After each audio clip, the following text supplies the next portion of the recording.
Thank you, Hugo. And without further ado, we'll talk about the 2024 hepatitis B guidelines. So these guidelines were launched on the 30th of March, just a couple of months ago. And I would encourage you to just screen the QR code because it's quite hefty, it's around 200 plus pages. And there are also web annexes that really detail the systematic reviews, the 15 systematic reviews that went into these guidelines. And also it documents also the decisions around the grade methodology that WHO uses as well. We also published together with the Lancet on the impact, on the potential impact of these changes in these guidelines.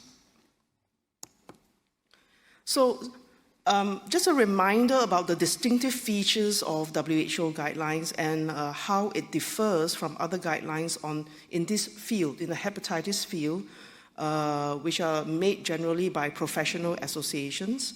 The WHO guidelines really is more targeted towards low and middle income countries or resource limited setting, however you want to apply it. As generalized concentrated epidemic settings, we target the audience towards decision makers, national programs, but the guidelines are also really useful for practicing clinicians, civil society, communities that are working in this space. We use the public health approach, and which is really teneted on simplified and standardized approaches, and we use the principle of preferred regimens, so procurement can be simplified. And the grade for approach, which looks into feasibility, equity, and user friendliness, acceptability, and resource use.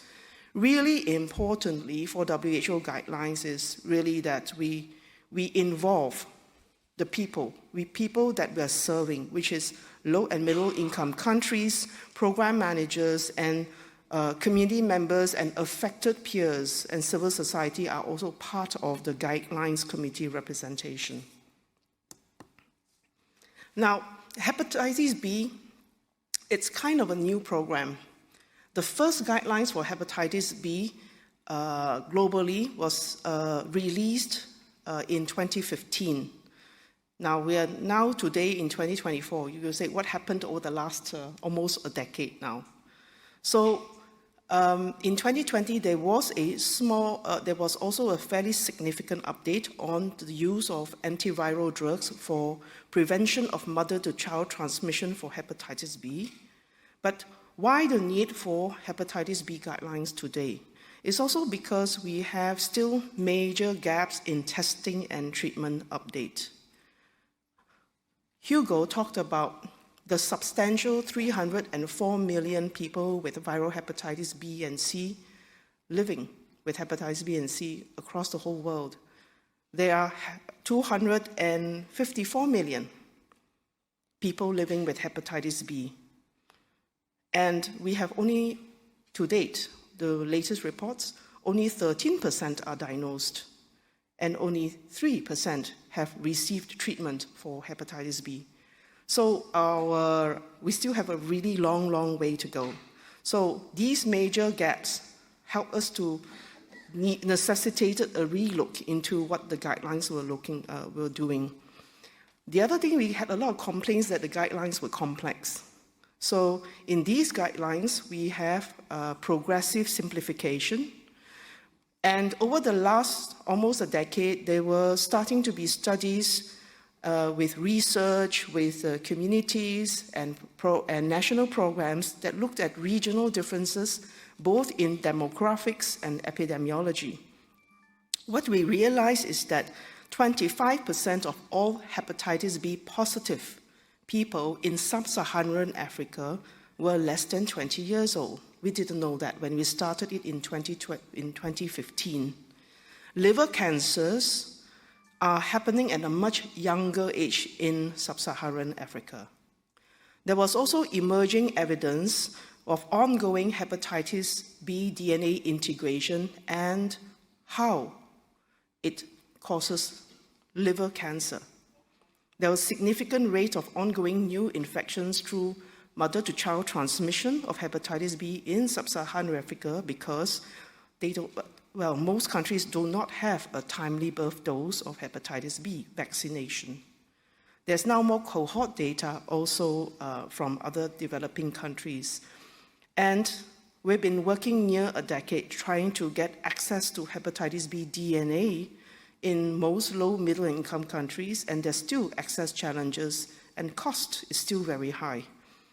The uptake of birth dose in sub-Saharan Africa, but also in many regions, still lags behind. We are nowhere near the coverage in many regions of that 90% that we are aiming for. So just to highlight that in 2015, we had the first guidelines, and in 2020, WHO came up with the new evidence of use of tenofovir, the antiviral use for prevention of mother-to-child transmission, and this became really part of the triple elimination of mother-to-child transmission of HIV, syphilis, and hepatitis B. So now to the ingredients of the new guidelines. There are several key topics that are really significant in these guidelines, which are 6 areas. There are 29 recommendations. 14 are completely new because of the new evidence. So the first recommendation is on non-invasive tests for liver fibrosis.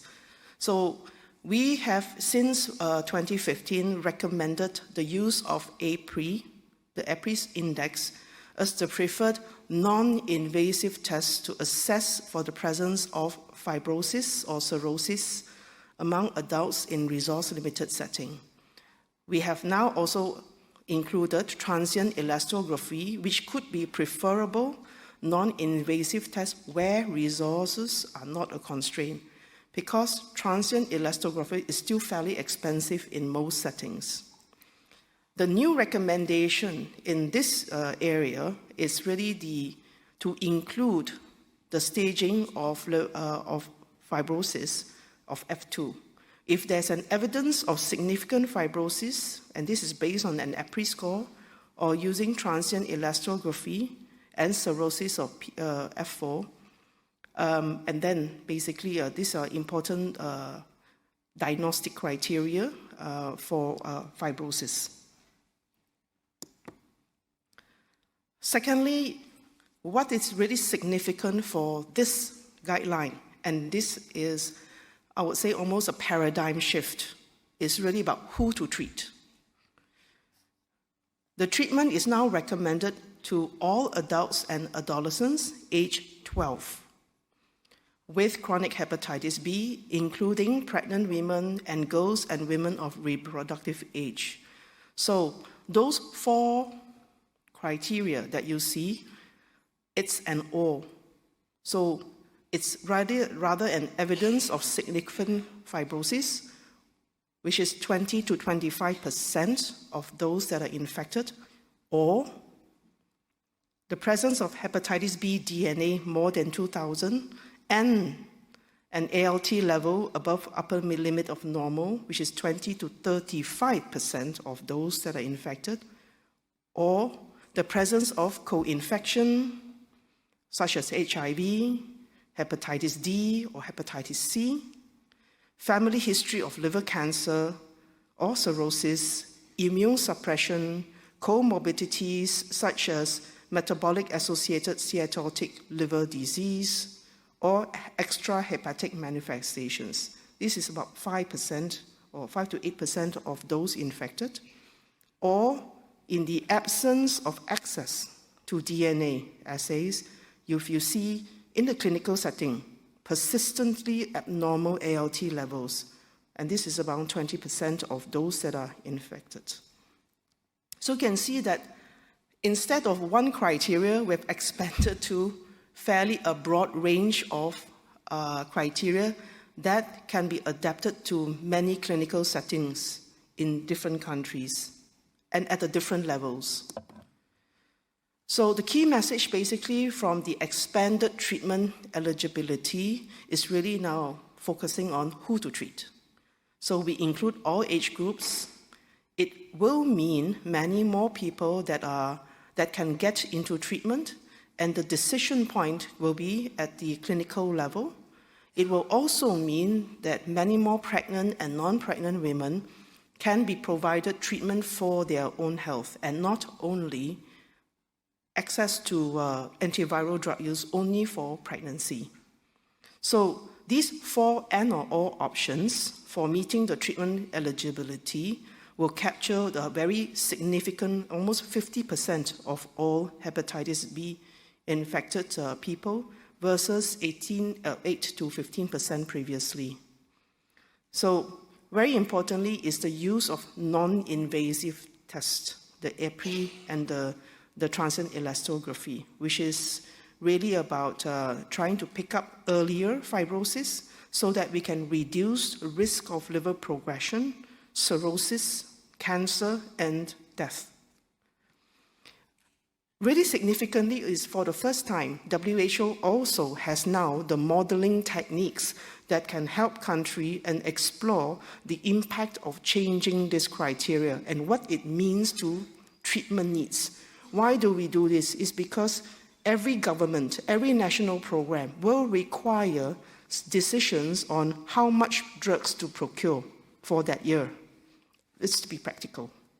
So this is all available, and we have looked at the different countries and looked at the impact of changing all the different parameters.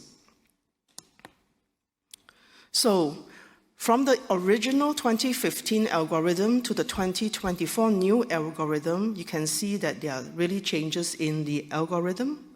These are all in a QR code, and I would highly recommend you to have a look at that. And really importantly is, even with treatment and assessment, is really the monitoring. And particularly where there is cirrhosis and fibrosis is continued monitoring for the risk of development of liver cancer. The third is actually on first-line antiviral therapies, the drugs themselves. As you know, in 2015, we recommended the use of entecavir or tenofovir or TDF as the preferred regimen. Now, we also recommend tenofovir with lamivudine or tenofovir with entricitabine as alternative regimens. So there's also new recommendations for the use of entecavir or TAF to be recommended for people with established osteoporosis and or impaired kidney function, and for children and adolescents where treatment is indicated, entecavir more than 3 years and TAF more than 12 years. Now, why did we do that? Because when we did the systematic reviews, where we looked at dual therapy, so the combination tenofovir with FTC, or versus the tenofovir monotherapy, there were similar outcomes for hepatitis. But what it does mean is that in many low and middle income settings, especially in sub-Saharan Africa, where mono drug, the tenofovir, is not available in procurement because they have procurement of the dual drugs, that means that you can also use the dual drugs to treat people with hepatitis B. The next recommendation, which is fairly significant, is on prevention of mother-to-child transmission of hepatitis B using antiviral prophylaxis. So in 2020, for the first time, based on new and emerging data, WHO recommended the use of tenofovir to prevent mother-to-child transmission when the DNA is more than 200,000 or with a positive hepatitis E antigen assay. So the new update is that for this year is where you have, or where countries don't have DNA nor E antigen testing, you can consider giving tenofovir as a prophylaxis to all hepatitis B positive pregnant women. So what it does is, of course, the use of DNA is still important, but that also opens that in settings where you can't get the test, any of the tests, you can consider to provide tenofovir for the prevention of mother-to-child transmission for hepatitis B. And this should be given to during the second trimester of pregnancy until at least delivery. Really importantly, I would like to remind is that it's not just the drugs. In prevention of mother-to-child transmission of hepatitis B, the anchor still remains the coverage of hepatitis B timely birth dose, the vaccines themselves to the baby, and the completion of hepatitis B, because this is the most cost-effective. And triple elimination, where most countries are working on, would be a very good platform to make sure that we have more integrated service delivery for mothers and to monitor the cascade and the outcomes of the baby themselves for HIV, for syphilis, and for hepatitis B. The next recommendation really it's on point of care DNA testing. So when we first launched or where countries launched the programming, it was based a lot on laboratory-based testing.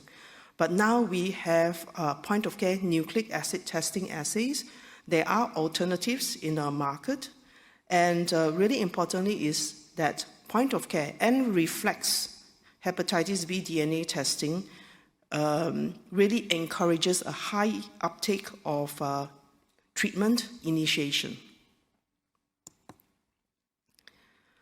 Really significantly also this year is the new recommendation, and this is completely new, on hepatitis delta.